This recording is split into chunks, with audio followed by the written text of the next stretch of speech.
This is the War Room Roundtable podcast, the show that takes you around the world to share interviews with some of the most successful and relevant businessmen and women on the planet. Hear their stories and get the most important business lessons they've learned on the road to success, and get exclusive advice on how to implement their successes into your life and business.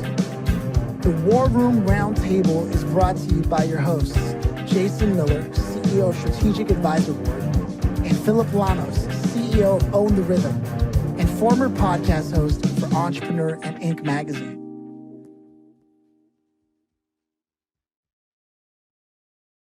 Welcome to the War Room. It is an absolute pleasure to have Janet on today. And I don't say that just because that's a great way to start a show, because we've already had a great conversation before we even hit record. And I had to interrupt the flow because I knew that the magic was going to come. So you already can tell Jason and I are happy to have you on here. And one of my favorite questions to kick things off with, because I feel like it sets the tone for everything, is do you yourself come from a family of entrepreneurs or business owners? Yeah, look, I started my first business when I was 15, would you believe? In Australia, I'm from Australia originally. We have this dessert called a pavlova, which was named after a Russian ballerina. It bears no resemblance to a Russian ballerina. I don't know why it was called that. It's just a bunch of meringue with cream and fruit inside. But I decided I wanted to start up a pavlova business. So I put a sign. You did this back in the day. I'm 61 now, so we're talking, back in 1971, you just put a sign on your front gate, a bit like the lemonade stand, saying pavlovas for sale, and people would phone you up.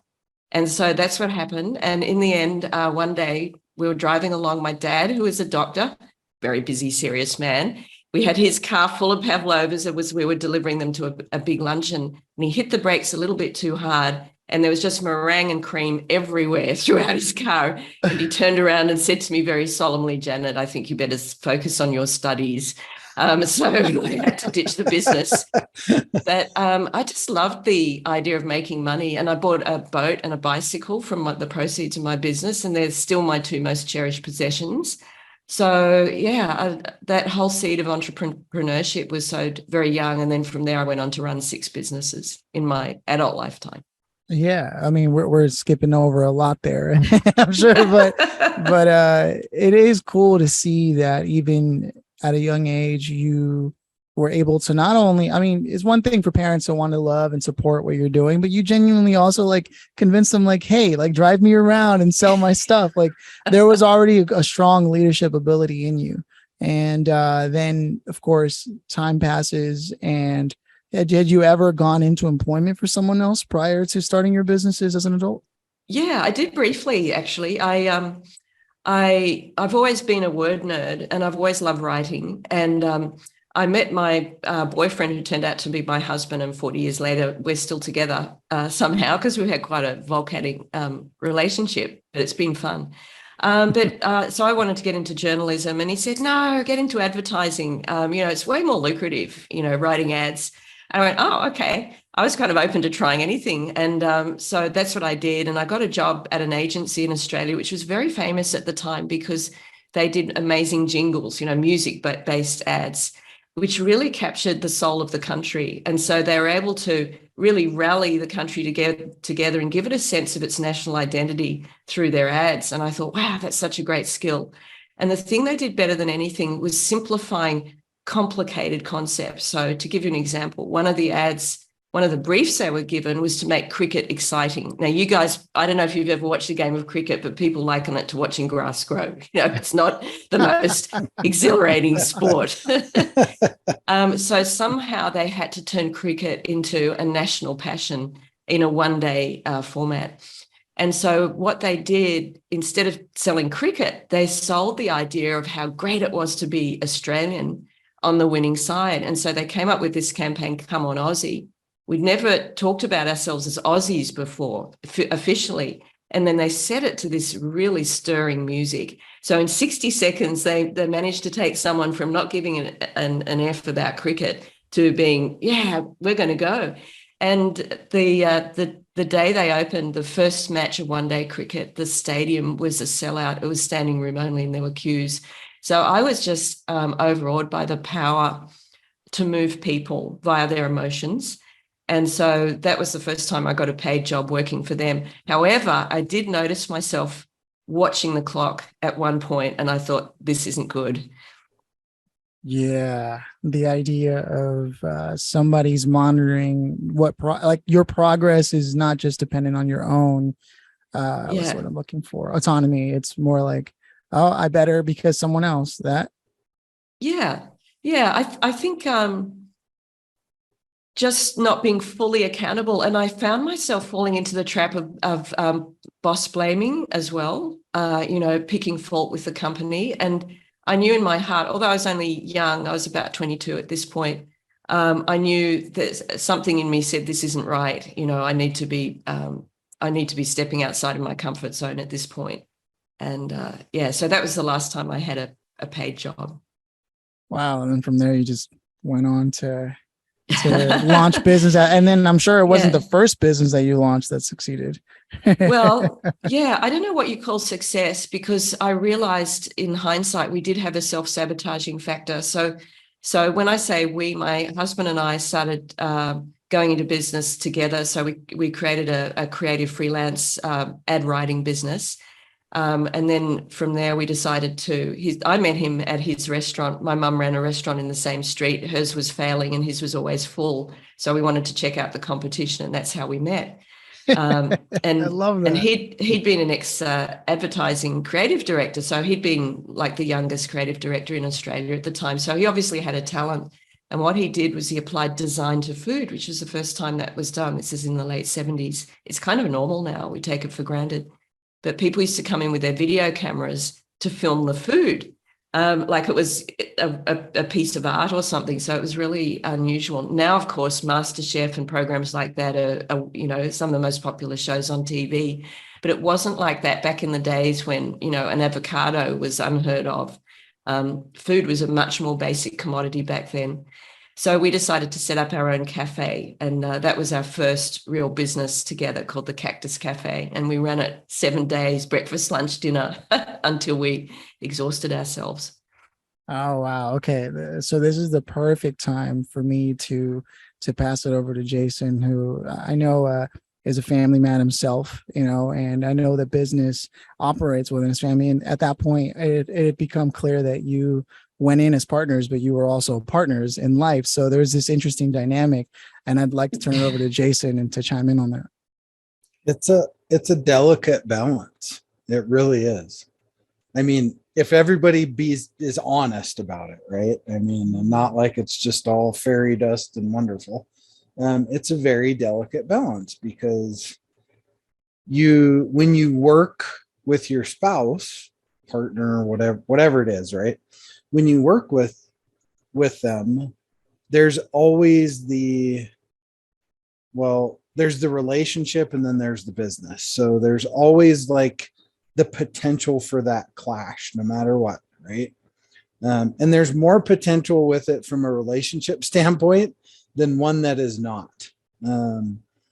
And I mean, to be quite honest, me and my wife, we've definitely had clashes in businesses together, no doubt about that. But, I think it's a clear, defined role conversation. That's really what it is. Yes. And that's the conversation you have to have. It has to be a clear, concise role, and it's not I'm in charge of you or you're in charge of me. It's clear, concise. You do your path, they do their path. And then it seems to work fine. Where you run into problems is when I'm in charge. You need to do what I tell you to do. That shit don't work. Yeah.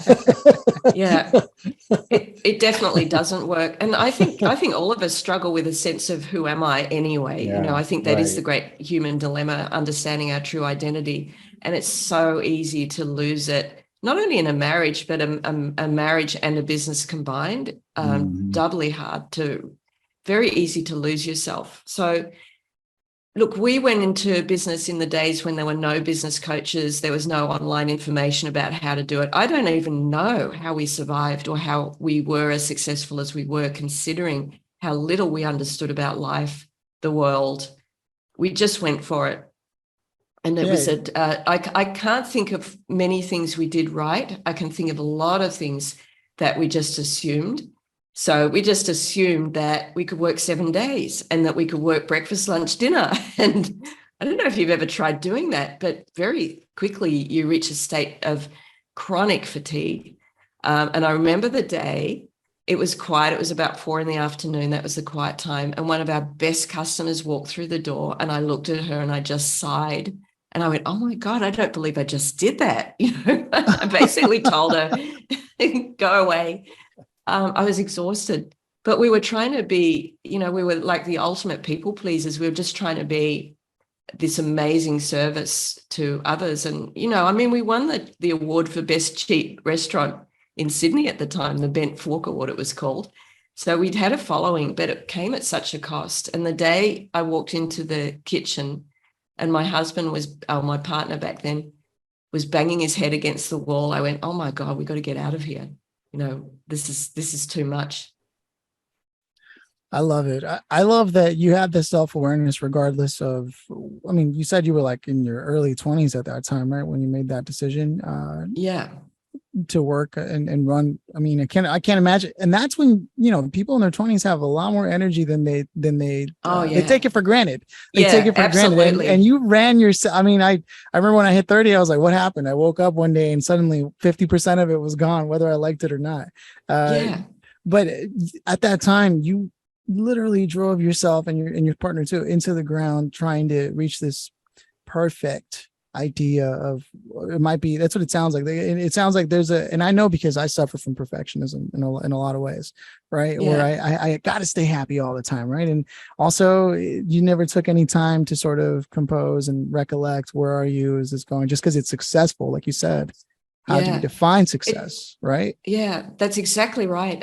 It was, in a sense, it was like a war. I've never, been in a war as such, but in terms of, you just don't think about yourself at all. You just go, oh my God, there's a room full of clients out there. They're all hungry. Breakfast was the worst because people want to be served like that. They're all hungry. They all need to be fed. The food needs to be fabulous because we're reinventing the whole concept of affordable food. It needs to look good and taste good and be out there in 10 seconds.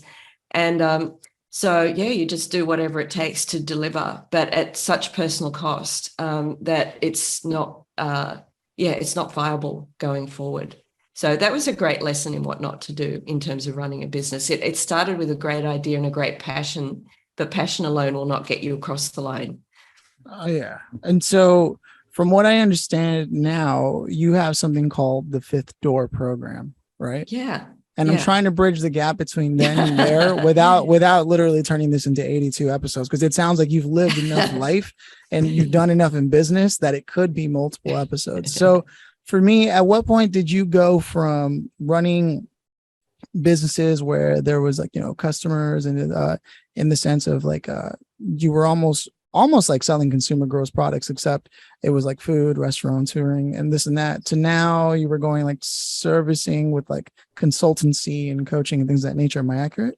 Yeah, that's right. Yes. So that's a big leap, right? Most people who start in that direction can't go in the other direction. It's usually either or, but you did that. How did you come to that? Was it after a few other attempts?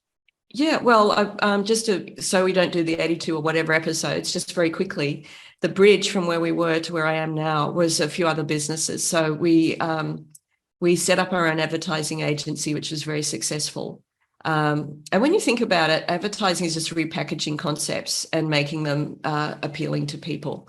So, and using emotions, really. So our logical brain needs to be satisfied along the way, but first you've got to win the heart before you get the mind. So it was very heart-based, either using comedy, music, or something that would engage people and draw them in.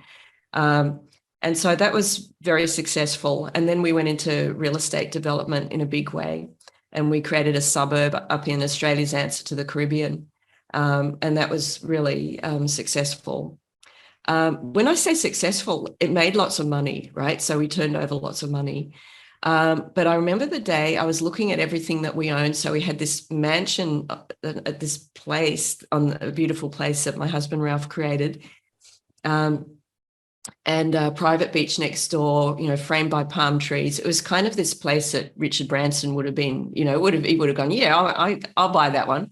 And looking around and going, oh my God, we got here, but I feel absolutely kind of empty and a bit depressed. What's that all about? And I just ignored that feeling. That was my first wake-up call.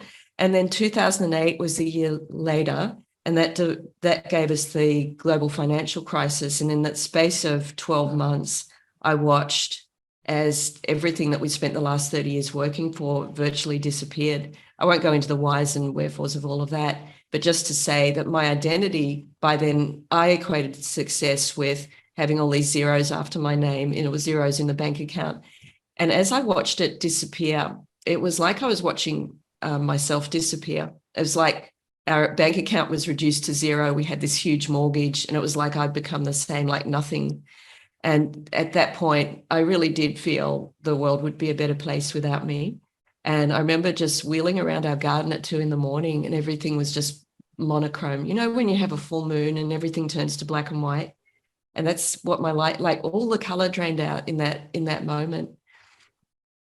And at that point, I just didn't know where to go. It was like, while you're climbing the mountain, it's okay because you assume the experience at the summit is going to be this nirvana. And then when you get to the summit and it's not, and then you get your next wake-up call, which is, okay, we're going to send you back down to the bottom of the mountain. You go, well, I don't know where to go from here, because I don't want to go up that mountain again, but I don't know where to go. Yeah. It's we haven't had many of an opportunity on the show, but there have been enough where we've had that conversation about that feeling when everything you thought you wanted didn't give you exactly what you thought it was going to. And you found, well, I guess this wasn't it, but I just spent the last couple, might have been 2 decades, maybe even just 1 decade working for this. And then to have the universe then add icing to that cake by creating a housing crash, and you specifically being in that field, only doubling down the feeling of terror as you're thrown to the bottom. Well, I mean, we all know that once you hit the bottom, there's only one way to go, and that's up. But that's not necessarily easy to do, especially when you've decided, I don't want to do that again. If it didn't make me happy, what's the point? Right? Yeah. So what did you anchor yourself on? Because most people, especially younger business owners, maybe even some who haven't even had an experience like that yet, they're just humming along with their money in their bank account and identity being tied to that, right? They don't know what that's going to be yet, but now you had to anchor yourself and center yourself. So what happened? Yeah. So I realized that in that entrepreneur space, I realized that in hindsight that I'd spent most of my life running away from myself. I didn't realize at the time, because society, honors us if we can say, look, I did this, this, and this. Someone would say to me, Janet, how are you? And I'd say, I'm busy. That was like the best thing you could say. So I realized when you get to that spot, let's call it the ground zero spot, that death in a way is inevitable. It's actually, which death do you choose? So do you literally physically check out and then you just leave all your pain and suffering behind for your loved ones? Or do you die kind of, metaphysically, in that you let go of a belief that you'd held on to for so long? And so that belief I had to let go of was that hard work followed by making money were the key to happiness. So always delaying happiness and realizing, no, actually, we have to put happiness first. But what does that even mean if I haven't truly experienced what it's like to be joyful? What does that even mean? These are just words. So that was really the beginning of my quest to understand that. I love that, because there is nothing worse than the right answer to the wrong question, right? And most of us are pursuing some sort of question there. What's the number of money that'll make it enough, right? Only to change the question. Okay, well, what is real happiness? Because it wasn't that. And now there was like this new operating software, and it mattered more that you had that question than any answer that would ever come, because now there was trajectory you could pursue.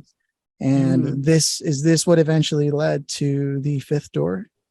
Yeah. Well, I realized the fifth door model came later. So let's just say that there are 4 doors leading to the 5th door. So the first door is what we call living hell. And everyone's experienced that. We've all spent time there behind doorway 1. And door 2 is the treadmill. So that's the mediocre life. So that's a life of compliance. That might be typically 9 to 5, just following the programming you've been given. And then door 3, which I think where we find a lot of entrepreneurs, is the roller coaster. So that's where you go, you know what, the conventional life's not for me. I'm going to do it my own way. But instead of being a highway to success, it's not as easy as we thought. And we tend to spend more time in the troughs than the summits. And then the 4th door, which I was really lucky to get behind, because that was the beginning of the wake-up call, was when you have everything you thought you wanted, and yet it's still not enough. And it leads you asking that question, well, where do I go from here? And that's probably the greatest paradox of all, because we've got nowhere else to go from there. And so I went straight from there to doorway 1. But what I realized going forward was the 5th door was an option that's not taught to us at school. We're not taught it by our parents, but ultimately it's the only place to go if we want to feel genuine fulfillment. So what happened to me, I did a whole bunch of programs. I won't quote the names, but they were expensive and they were all over the world. So I spent a lot of time flying to places to try and answer this question, or well, what makes us happy? What makes me happy? And what really fascinated me, coming from advertising where we were very accountable, a client gave us so many dollars, we had to make so many dollars return for them times 10 or whatever. And there didn't seem to be any of that accountability in the personal growth industry. It was just like, we'll sell you one program, then another, then another. It was almost like a Ponzi scheme. You could kind of see the funnel. And I thought, this is crazy. If any industry needs integrity and accountability, it's this one where people are so vulnerable. And so finally, I went to one workshop. It was like a warrior camp where they had us jumping out of trees in the Malaysian jungle and all kinds of stuff like that. And one of the exercises was a simulated death experience where a guy comes up, squeezes your carotid arteries till you pass out. And I thought, I was actually curious about this because, I'd heard stories about your life flashing before you and that euphoria before you die and the light at the end of the tunnel. But instead, as the room blacked out, I heard this voice. It was like a presence. I don't know exactly what it was, but it just, what I heard was, Janet, you've let everyone down. And when I came to, I was just overcome by this tidal wave of intense disappointment. Doesn't sound like a strong enough word, but it was like that was my judgment day. And that was the final assessment, that I'd let everyone down. And then I got really self-righteously angry. Like, how dare this wet sock of a line be the summation of my entire life? This is bullshit. I've worked too hard to hear this. And then the huge penny dropped. It was like, of course, I've let everyone down, and no one more so than myself, because I thought it was all about being selfless, self-sacrifice. And you guys know this about war. War's all about sacrificing yourself for a bigger concept. And I thought that's what I was doing. That's what made me a noble warrior. And what I realized was that was the ultimate act of selfishness, because I was denying the world my gift. And I had no idea what that was, but I just had this sense that I'd got it all wrong. And so then it was about, well, how do I show up as myself? What does that look like? And I basically put together the program that I wish someone had given me when I was at the bottom of my dark pit, my pit of despair, that was accountable and took people to a solid outcome. Amazing. I want to turn it over to Jason, because I know that he's been there I think he spent 23 years in the 5th door itself. Yes, for you, Jason. Yes. Not many people get there. Indeed. Right. And in door number 1 too, while in door number 5 at the same time. Yeah, that's right. Well, one creates the other, doesn't it? You can't have door 5 without door 1. Yeah, exactly. You can't. Yeah. And it's interesting because we go through life, right? And it's like we have all these points in our life where we can just beat the shit out of ourselves, right? About things we did, or or we're up and we're talking to our spouse or whatever, and you get in this, God, do you remember back in 1989 when we did this? And God, that was stupid. It's like, why do we even talk about it? That's kind of the whole thing, right? It's like you've moved on, but as humans, we seem to always have to like reflect back on things, right? And but I don't think, it sucks that we have to do that, but I think those experiences are what shape our next steps, right? Because we need to draw from those experiences, so we have to remember them. But you'd think we would have figured out a better way by this point to compartmentalize it a little better, to where we're not stuck in door number 1 just to get to door number 5. And it's just this like repetitive cycle, right? Of door 1 to 5, door 1. I love the door 1 to 5 thing. I think that's really cool. That's a great perspective to look at it. That's pretty genius, actually. But how do we do that? I don't have the answer for that. Yeah. Well, look, this is a question that fascinated me. And I mean, it's pretty funny to think that, we devoted, my husband and I, so much energy to selling things like bananas and pantyhose and all types of consumer goods. But the big problems were out there. We never even addressed them or even thought about them. Why do we live in this endless loop of self-sabotage? What's that about? So I started teaching this program. The 5th door was originally Self-Awareness 101. And I thought, who needs that most? When do we need this information about ourselves most, about who we are, what our behavior style is, our personality type, all these things about us that we're not aware of? And I thought, school leavers, because wouldn't it be helpful to know this stuff before we start to chart our course in life? And so I started teaching it to this program to these kids at school here in Bali, at the Green School. And I'd write their reports and they loved it. And then the parents read the reports and went, oh, we'd like a bit of this. So then I started teaching the parents. But here's the thing that I found was that they could get intellectual awareness of where their strengths were and then do nothing with it. Like you were saying, Jason, it's almost like, oh, now that you've told me that this is what I need to do, now's the very time I'm not going to do it. And that was really the point where I thought, well, what's the point in me even doing this if no one's going to take action? And then I thought, what if we could, the real problem here is not so much lack of knowing what our strengths are, because that's kind of easy to figure out in a way. But what is the thing that's holding us back? What keeps us in this going back to door 1? What is that? And what I realized was, after doing a bit of digging, because I have no background in psychology, right? I have no letters after my name, which I realize in hindsight is a bit of a blessing, because I think that could have blinkered me. But I thought, we have this thing called limiting beliefs. You guys are familiar with that concept, these thoughts that erode our self-confidence.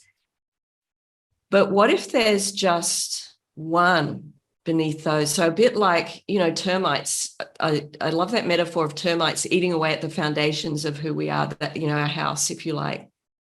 But every termite colony has a queen termite, and she's this huge termite. Have you ever seen a photo of a queen termite? Like the other termites, they're like worker bees. They're running around with their wings on, eating away at the wood. The queen termite just lies there. She's about 10 times the size, and she's laying 3,000 eggs a day, right? Now, we are capable of producing roughly as many negative thoughts about ourselves a day. Some people say it's up to about 7,000 negative thoughts a day. So the queen termite's just like us. She's like how our brain works, pumping out these little termites that then go to erode our confidence. So what if we could find out what our queen termite was? Because if we can get to the queen, we don't have to worry about positive affirmations and trying to sort out these negative thoughts. They're just the progeny of the queen. So that was the big aha for me, was understanding that we have this queen termite of a thought, which I call your core destructive belief.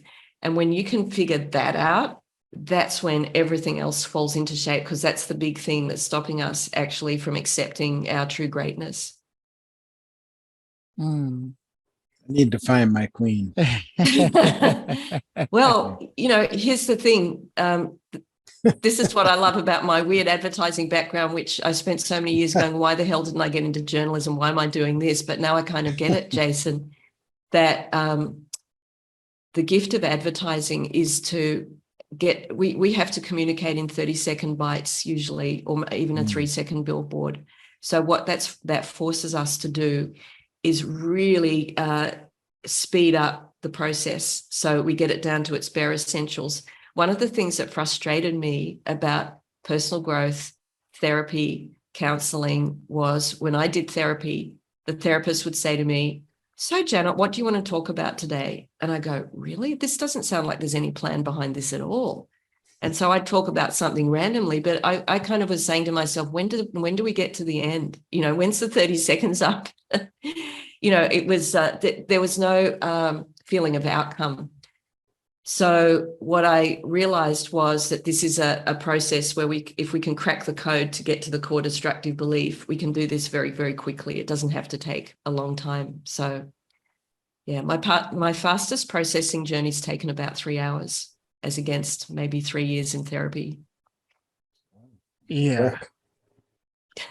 The things you were talking about earlier too, in regards to the industry as a whole and all those courses you paid for and everything, that was alluding to what we were talking about. I'm not sure if it was before we hit record, but that whole idea of like life coaches and how it's easy to fall into this idea of like, you're not really doing something for anyone other than just taking their money, especially if there's no qualification behind you, right? But like you said, those are the most vulnerable people who are legitimately thinking, I can't do this alone.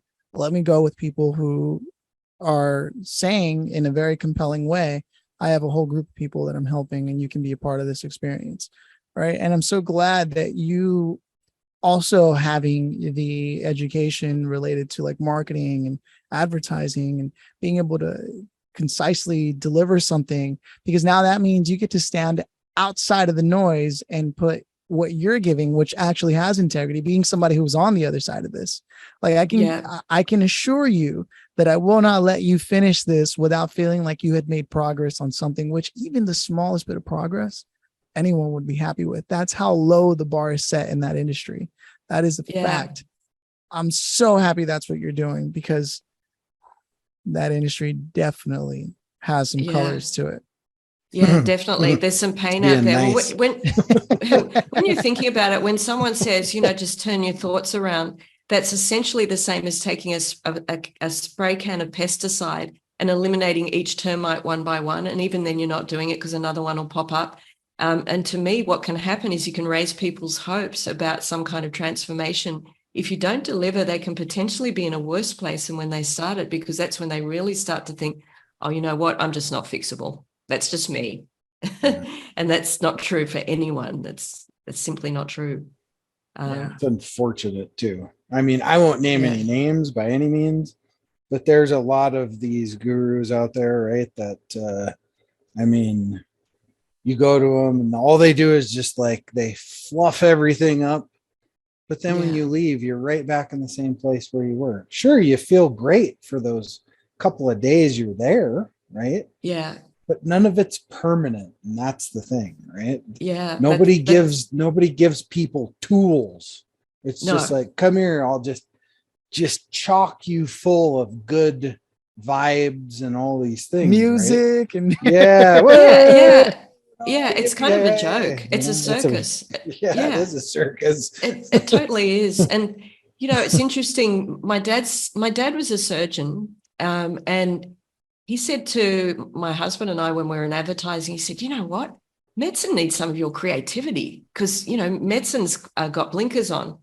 And medicine was very stymied by the whole, you got to have the letters after your name. I mean, I totally understand why someone has to study for years before they cut someone up. I totally get that. But I suppose what I realized was, but no one's applied the surgical approach to personal development. What if you did that? What if you went in as a surgeon to go, okay, we're going to extract this core destructive belief. We're going to find out what it is. We're going to bring it to the surface. And when we do that, when we find out the reason we're not good enough, whatever that is, and everyone has their own variation of it. I've got a list of 200, but usually it's something that's off the list. When you understand that, that's the worst part of yourself that you bring to the light. The minute you oxygenate it, it tends to just vaporize. But then you start to understand how you've been showing up in the world as your overcompensating self. This is like the twin of the core destructive belief. And that's when you start to understand the two parts of you who you are not. You can't really know who you are until you know who you are not. And so a lot of people try to go straight to this is who I am, but until you've unveiled who you are not, the false identities, your false dark side and your false overly bright side, you can't find the true center. So you need those two extremities to define the center. You get that? You can only find the center by knowing what the outside parameters are. And so this is surgical work. This is very precise. This is down to the word. There's nothing fluffy about it. And this is probably what people need when they're struggling with their mental health, because they can't get a handle on who they are and who they're not, and let alone what they're supposed to be, or how they can actually show up as their true self and realize their true potential. See, you said something really important, I think, and that is personal development. Okay. Personal development and self-help are two very, very different things, which personally, I think if I have a problem, why do I want self-help? Clearly, I couldn't figure it out myself. So yeah, it's already saying there's something wrong with you. You need our help. But personal development is, that's like being like you said, that's like being a surgeon. You're trying to figure out and get to the root of the cause, right? Mm-hmm. Where just the word self-help to me is like, well, I couldn't figure it out to this point. What good is it going to do for me to do that? Right. Yeah. So, yeah. And those are the things that, that stuff drives me nuts. And that's like who knows how many billion-dollar industry. Yeah. And it's all snake oil. That's what it drives me nuts too, Jason, because it's all predicated on I know better than you. Yeah. And that's bullshit. I believe we all go through some kind of trauma. It's like, it's the human experience. I don't think it's possible to have the perfect childhood some people say they do, but I believe all of us have been programmed to an extent. It's not possible to be a creature of this environment without having absorbed some external programming that takes us off course. And so knowing that we're all in this boat together, there's no shame around it. The shame is in staying silent and quiet and withdrawing and thinking there's something wrong with me. I know because this was my door one, and you've probably been there too, that we feel we're the only ones in the world suffering this way, that we have our own particular brand of hopelessness that no one else would understand. And that's, of course, where we go down the rabbit hole. But once we understand that where everyone suffers in their own way, then that's when we can really start to connect. But when we have the snake oil merchants who are doing their big rah-rah shows, the connection's phony. We're feeling what it kind of feels like to connect with others. But at that point, if we haven't connected with ourselves first, then it's going to wear off in a matter of, it's only a matter of time before it disappears. Yeah. We're externalizing our validation. We're externalizing our happiness, and that just doesn't work. Snake oil merchants. There's the title of the show right there. This is the part of the show where they go, now look to the person to the left and right of you and hug them. And you're like, what? No, it's real. Yeah. It's a real thing. And for me, it really is. It's interesting because the only time I'd ever heard someone take this stance on this kind of work in general is with Alfred Adler, who was a psychologist, a contemporary of Freud, but everyone knows Freud, not Adler as much. And that's because Adler did believe there was this more cyclical, less systematized, more of an iterative process to developing yourself. And he also believed that at the core, there was a reason why you were yelling at the waiter. It wasn't because they messed up your order or what have you. It was because you wanted to yell at the waiter for a feeling of power, for some other thing you're compensating for, and the list goes on. But it is great to know that there's somebody else doing this kind of work, and at a time like right now when most people are suffering with their mental health. Yeah, well, thank goodness levels. people are talking about it, and hopefully the stigma will start to fall away. What I've noticed, the other piece of gold that's probably worth sharing, that's been a game changer for me, is the role of pain. So as you know, we're terrified of pain, and look at the trouble pain avoidance has got us into with OxyContin and Continent, and all the opiates and the addiction that's caused, particularly with veterans and, all sorts of people who are in not just physical pain, but also emotional pain. This reliant on some kind of external antidepressant or something to stop us having to deal with pain. But what I've noticed is if you can find collectives of people who share a common pain, so veterans is a great example. So, that's a great example of a group of people who have once been held up as heroes for a particular reason, and then come back home and suddenly they go through a total identity crash and go through that question of, well, who am I? What's my value? It looks like I'm past my use-by date. Where do I go now? And so a group of people I work with are estranged mothers of adult children. So these are women whose adult children have said, Mum, you're dead to me. I don't want to know about you. Very similar type of life situation, totally different circumstances, of course. But I tend to now go to where the pain is most intense in these particular groups who are particularly vulnerable to depression, suicidal ideation.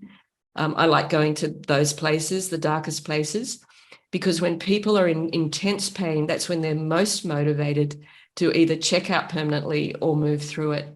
And that's when it's very easy to work with people. And the pain, the deeper the pain is and the more intense, tends to correlate inversely with the degree of joy you can feel on the other side. So then it's just a matter of how do we get these people to that place? How do we move them through? And that's my fascination, and doing it quickly, not spreading it out over, months or even years in some cases. Yeah. At that point, you don't have that kind of time. No, well, you can't even see a future.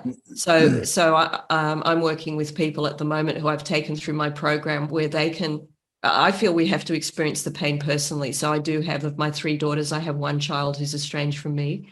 So I do know that pain. So I can talk to these women from a place not of superiority, like I know better than you, but with them in the throng. And we share that pain together, and we do sessions online together, working as groups. Group healing is incredibly effective because where it doesn't matter, I work with women from Canada, US, Australia, UK, all different denominations, skin colors. It doesn't actually matter. Pain is the great unifier, and that's what keeps us together as a group. We all understand that pain, and so we all share the same motivation to go through it. So it's not like another conference where you get random people together in a room. These people are very carefully curated as having had that same life experience, and so that builds immediate trust and where they can start sharing. So it's not just the work that I do, unearthing the core destructive belief, but it's also helping them do this work together as a group. We have definitely covered a lot of ground in this conversation, and I want to roll out the red carpet and let people know where they can get a hold of you if they'd like to contact you, preferably the method you'd prefer. Yeah, well, look, probably the 2 ways to find me. There's janethogan.com. My website, janethogan.com, and then just email me at janet@janethogan.com, JANETHOGAN. On my website, it talks mainly about estranged mothers, but I do work with other people too. And I'm very interested down the track of developing one of the things I'm working on at the moment, which is another passion. The work I do is one piece in the puzzle, right? It's not everything. It's an important piece, but it's not everything. And what I'm very interested in doing is creating a collaborative platform of people in the mental health industry that provide complementary services So if I'm working with someone and I go, you know what, I think you need to go deeper in this, but this is beyond my realm now, I can recommend you to this person. And so we're just starting up a group at the moment of those people who offer those services, because I believe that this is work that we do for the rest of our lives. A bit like going to the gym. You don't just go to the gym for a month and say you're done. You know, you have a program of fitness, whatever that is. It might be going for a walk every afternoon, but it is ongoing. And the same way we commit to our bodies, we need to commit to our emotional state, a mental state, by seeing it as a regular thing that isn't painful, that's actually fun and rewarding, that makes us feel better. Right on. And really, I think just out of the interest of time, and thank you for all that you've shared here. You've addressed many more questions that weren't even asked just by sharing. Should we roll out to the grand finale, Jason? You bet. All right. If you could have invited anyone to this conversation today to listen, based on what we covered, who would you have loved to have had here to listen to what you had to share, and why? My dad, because he was this incredibly successful man. He implanted the first cochlear implant in a baby in the world. So he's a very qualified surgeon, and yet he died a very unhappy, unfulfilled man. And so I'd want to know what his core destructive belief was. I'd love to invite him to this conversation and understand what his programming was, that he was so driven to be so successful, yet died feeling unfulfilled and happy to check out in the end. And I think that as parents, that's our, we talk about inheritance. It's not the inheritance that we leave behind, it's the emotional legacy. And if we die a mystery to our children, that remains an unsolved puzzle that troubles them. So even though he checked out 20 years ago, I would love to bring him back and understand what makes him tick, and so that he could be at peace with himself as well. I'm so grateful that you opened up as much as you did in this conversation. Entrepreneurs know that they are struggling with something too, and many of them quietly. So the fact that they know that you're out there, I think, is a good thing. And also through sheer osmosis of the story that you shared of your own life, a lot of them, I hope, are taking a closer look at what's going on inside and how that correlates to what success might really mean. And at the very least, start asking that question instead of how can I get more money, which everyone needs it to live. Let's be fair. But there's definitely a point where enough is enough, and there's something else that matters. And all of these lessons were a part of the conversation today. So those are my closing thoughts. Thank you, Janet, for all that you've done. I'll let Jason roll us out.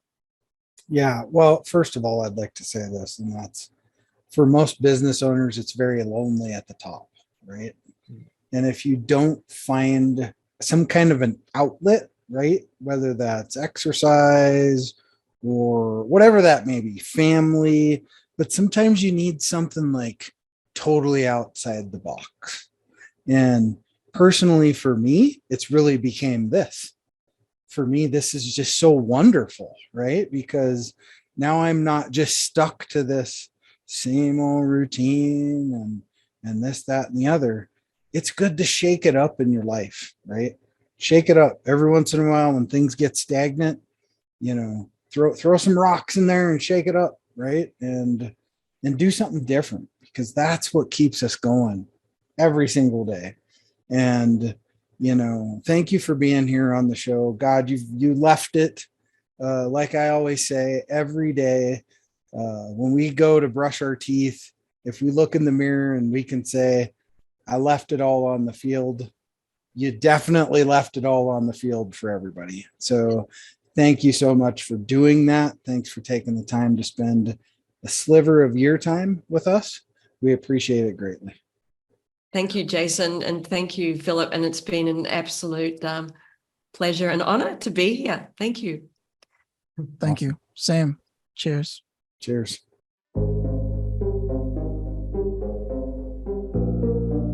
Thanks for listening to the War Room Roundtable with your hosts, Jason Miller and Phillip Lanos. Please leave your feedback and visit strategicadvisorboard.com to get the latest and greatest business advisement on the planet.